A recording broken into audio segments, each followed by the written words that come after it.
Bonjour et bienvenue. Merci d'être à l'écoute du podcast La question du jour avec Love sur la chaîne YouTube I Am Love, c'est tout.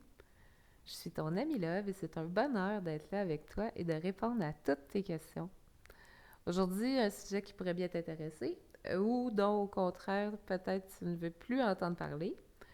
C'est quoi des FJ? FJ pour flammes jumelles. Et je suis très heureuse d'aborder ce sujet-là avec toi, cher ami. Merci beaucoup pour ta belle question lumineuse, qui est donc, c'est quoi des flammes jumelles? Bon, je vais peut-être juste pouvoir introduire brièvement le sujet dans la capsule d'aujourd'hui. Je tiens à commencer l'explication à partir du début parce qu'il y a des gens qui n'ont jamais entendu l'expression flamme jumelle. Il y en a d'autres qui ont peut-être entendu l'expression, mais qui n'ont aucune idée de quoi il s'agit. Il y en a d'autres qui sont certainement en train de ramer solide en étant en plein dedans. Puis, il y en a peut-être d'autres aussi qui ont des réponses à fournir, en fait, de leur expérience. Donc, je vais faire une introduction, mais je sens qu'on va en reparler. Aussi parce que dans 5 ou 10 minutes, tu auras probablement plus de questions que de réponses qui vont te rester. Les flammes jumelles, c'est une grande histoire d'amour inconditionnel entre deux êtres humains qui partagent la même conscience. En 2017, les 2 ou 3 sites Internet qui en faisaient mention en disaient pas plus long que ça. Ça ressemblait plus à un mythe qu'à un réel concept. Mais aujourd'hui, à peine quelques années plus tard, beaucoup de personnes témoignent de leur expérience et on peut percevoir que le phénomène a pris et continue à prendre beaucoup d'ampleur. Certains couples de flammes jumelles se sont rencontrés pour la première fois il y a 30 ou 40 ans, puis ils se retrouvent de nouveau aujourd'hui. Mais le phénomène des flammes jumelles reste d'apparence assez nouveau sur le plan de l'évolution humaine. Parce qu'elles partagent la même conscience, les jumelles ont accès à la conscience et à l'énergie de l'autre. Elles peuvent aussi communiquer au moyen de la télépathie parce que le lien passe avant tout par l'énergie de la conscience qu'elles partagent. Plus que ça, chaque jumelle a indirectement un effet sur la vie de l'autre. Il faut savoir que si les parcours de flammes jumelles comportent tous des ressemblances indéniables, chaque parcours, chaque histoire est unique et d'une beauté vraiment exceptionnelle.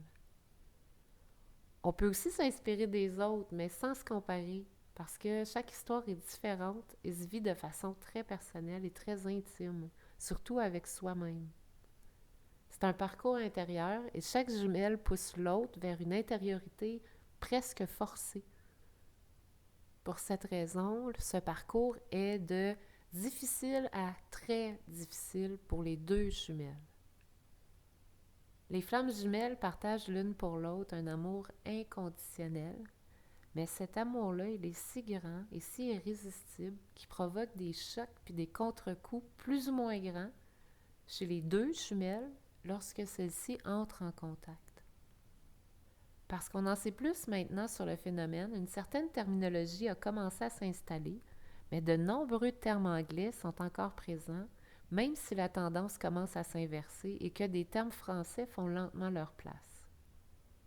L'histoire d'amour des flammes jumelles est tout sauf banale. Chaque couple de flammes jumelles est composé de 2 flammes que l'on dit opposées et qui dansent ensemble sur fond d'amour infini. Parmi les étapes par lesquelles les jumelles passent, il y a ce qu'on appelle les retrouvailles. Les flammes partagent la même conscience, mais elles étaient physiquement séparées depuis leur naissance dans la vie humaine. Dès la première rencontre, il y a une attirance mutuelle atypique qui fait qu'elles vont agir de façon anormale, presque incontrôlée et incontrôlable. C'est-à-dire qu'elles font des choses qu'elles ne feraient jamais en temps normal. Et le pire, c'est qu'elles le savent.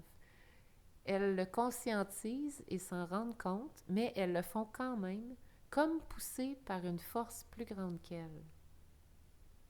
Dès le début, les 2 flammes jumelles passent par un processus différent. Les jumelles ne sont pas nécessairement un homme et une femme, quoique généralement oui, Mais pour utiliser la terminologie qui est employée actuellement, on peut dire que l'une est à prédominance yin et l'autre à prédominance yang.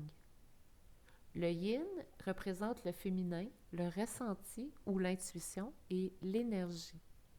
Le yang représente le masculin, la force et la matière.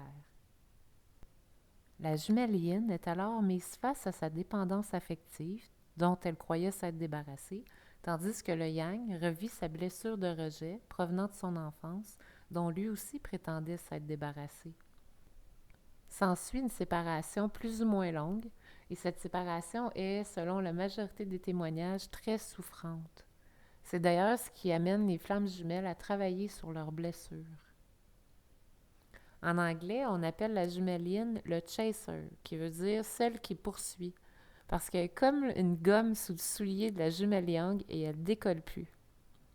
La jumelle yang, en réaction égoïque, se mettra alors à courir comme une mariée en fuite. On appelle la jumelle yang le runner, qui se traduirait par celui qui fuit. Mais on s'est rendu compte dernièrement que les rôles s'inversent à un certain moment. Et donc, les termes chaser et runner sont davantage des rôles temporaires par lesquels chacune des jumelles passe après ce qui est appelé le switch. Les termes choisis en français sont beaucoup plus tendres à l'égard des jumelles. Le chaser est plutôt appelé donneur d'amour inconditionnel ou DAI et le runner est plutôt appelé le protecteur éclaireur.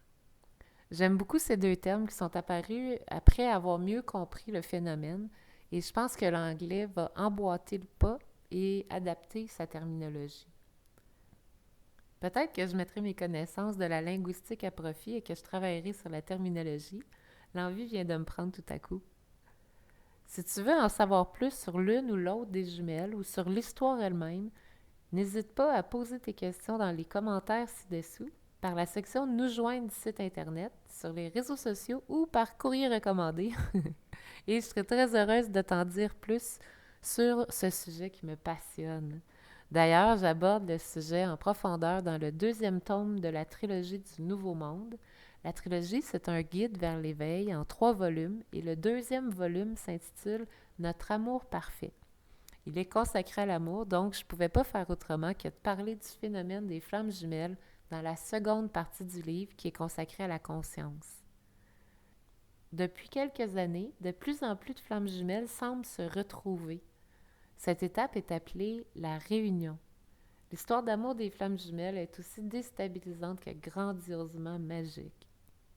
Si tu es dans un parcours de flammes jumelles actuellement, je t'envoie tout mon amour et toute ma compassion aussi. Mais je veux également te rappeler la chance que tu as de prendre part à une telle histoire. Le meilleur conseil que je puisse te donner, c'est de bien prendre soin de toi, de t'offrir de l'amour à toi-même avant tout et de faire confiance à l'univers. Il y a juste de l'amour partout autour de toi, assure-toi de le voir. À demain, merci!